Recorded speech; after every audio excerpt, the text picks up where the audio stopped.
بسم اللہ الرحمن الرحیم۔ ربیع الاول کا مہینہ قریب آ رہا ہے۔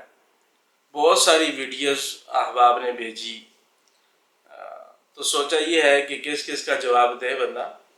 ہم بھی ایک ویڈیو چلا دیتے ہیں، سبھی جواب اس میں آ جائیں گے۔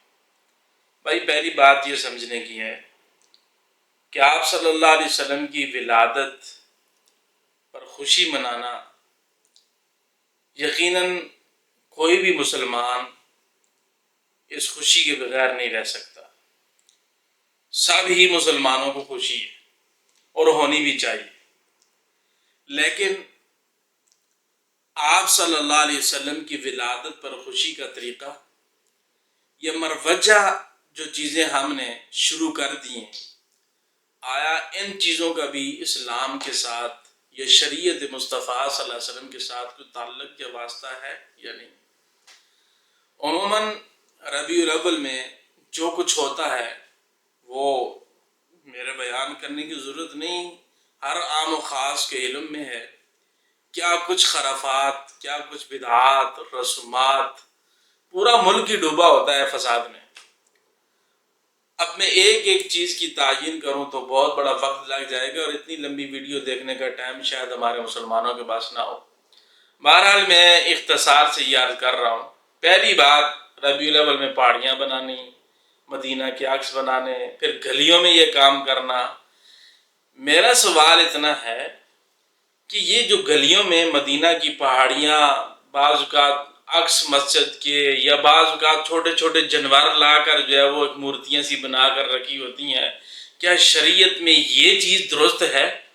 یا پھر کسی گلی میں پہاڑیاں اور عکس مسجد نبوی کا بنانا، ان گلیوں میں جہاں ہمارے پاکستان کے لوگ شادی کرنی ہوتی ہے تو تب بھی شادی ہال جاتے ہیں، اور جب یہ سلسلہ شروع ہو جائے تو پھر گلیوں میں توہین مدینہ، یہ کون سا ادب و احترام ہے، یا کس عشق آپ کو اجازت دیتا ہے کہ آپ اس طرح کی حرکتیں کریں؟ نمبر دو، انسان کی خوشی کا کوئی بھی کام ہو، بیٹے کی سالگرہ کرنی ہو، بیٹی کی سالگرہ کرنی ہو، شادی منانی ہو، کوئی اور پارٹی دینی ہو پورے خاندان کے لیے، تو کسی سے کوئی چندہ نہیں مانگا جاتا۔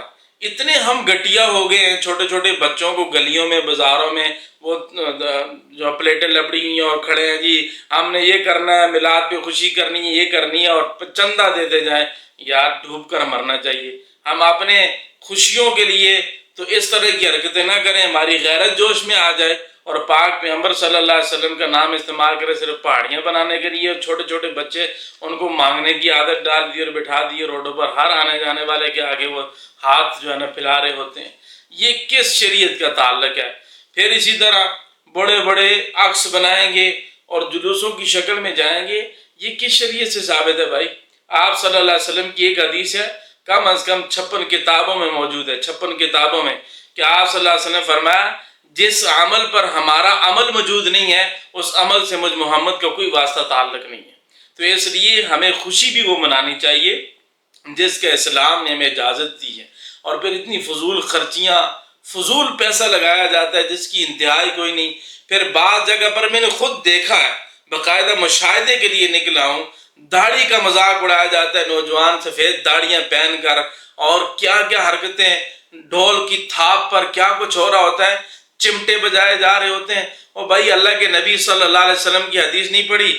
آپ نے فرمایا کہ یہ باجا، یہ بانسری، یہ ڈھول، یہ شیطان کے جالوں میں جال ہے، یہ شیطان کے کھیل ہے۔ اور اسی کام کو جو ہے نہ شیخ الحدیث کرتے ہوئے شرماتا ہے، نہ مفتی کرتے ہوئے شرماتا ہے۔